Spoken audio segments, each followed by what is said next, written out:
Ori and the Blind Forest reminds me of why I fell in love with games in the first place, and you're a bad human if you don't buy or play it. I'm sick to death of every critic for every game ever saying that the game they're reviewing is a visual masterpiece. Because let's face the facts, every modern game looks stunning in one way or another, but Ori is stunning in its own way. The art direction is both charming and menacing when it needs to be. This type of visual style won't age, much like Rayman Legends or Guacamelee before it, which is more unique and memorable to me than something like Far Cry 4. Sure, Far Cry 4 looks great, but in 10 years we're going to look back at it and say, well, it looks okay, I guess. Whereas Ori will stand the test of time. The level of whimsy and grace that Ori envelops is virtually unparalleled to me. For the first hour or so, I literally said, wow.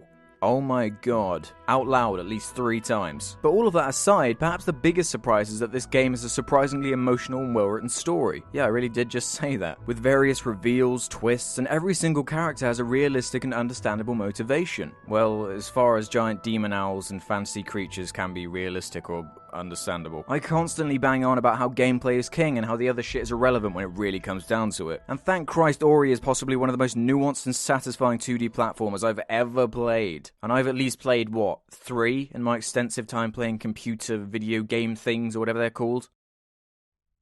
Any game that gives you the ability to pause time then fling around like a crazy little sprite is an immediate 10 out of 10 in my book. If you hadn't already guessed, Ori is an open-world Metroidvania platformer, so it's a whole lot of running around and jumping, until you find a new ability that makes running around and jumping much more entertaining. One of the most intelligent things about the design of this game is how each area is built around one system or mechanic that any other game would have committed to for the entire running time. One area has you jumping through portals and teleporting around the place like Chell from Portal. But before you even have a chance to get bored of it, they put you in the next area where you have to swim underwater or hold a glowing orb that lets you defy gravity. Ever-changing environments, different upgrade trees, and various ways of taking out enemies kept me coming back for more.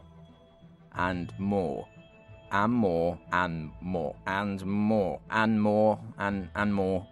And more. I've already played through this game a ludicrous amount of times. My first playthrough took me around 7 hours to complete, but subsequent playthroughs cut that time in half, as I gradually mastered the sandbox and mechanics, hunting down every single secret and collectible it has to offer, as I desperately tried to beat my time for the various different achievements. And oh my sweet lord in heaven, the music. The soundtrack for this game is hands down the best soundtrack since Bastion. Now this is a real soundtrack, none of this Hans Zimmer nonsense. This is a fully orchestrated theme-based affair that you start humming along to without even noticing. In fact, all of the sound design is spot on. Seriously, even if I haven't sold you on the game itself, at least go and listen to the soundtrack. I'll put a link in the description. I saw a review on Metacritic that says this game's platforming is too dependent on luck. Now, despite the fact that Metacritic is the biggest load of shit website on the planet, I think that statement is the stupidest thing said by anyone ever. The precise, easy to understand, difficult to master controls are anything but luck based. This isn't some Destiny RNG horseshit. The controls require a pinpoint accuracy, as you'd expect from any good 2D platformer. Now, aside this game being the best thing ever made by a human, or a team of humans I should probably say, I'd be lying to you if I said I didn't have any bugs or problems at all. Now, there's absolutely nothing terrible or broken about it,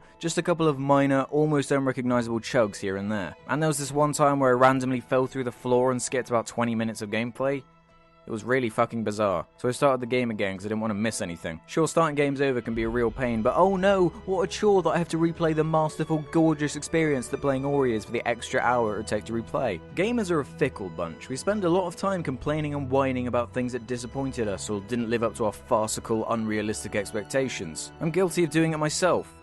Multiple times. But it's games like Ori and the Blind Forest that give me hope, that inspire me. It's important we take a step back and appreciate the games that get it right. And while Ori has been getting rave reviews, I don't feel like this game is getting the attention it deserves. The moronic, widely accepted belief that cheaper 2D games are somehow not worth it or lesser in comparison to boring, cookie-cutter AAA garbage is disappointing to me. I mean, just look at it. Every single frame is a painting. I very much doubt that any game is going to be able to beat this out for my personal game of the year, and you really are doing yourself a disservice if you haven't played it. This is Moon Studios' first game as well, so all I can do is congratulate the entire team for their obvious passion and hard work. And you know what the most exciting thing is? That I'm sure their best work is still yet to come. My name is Alex, signing off. Buy this game.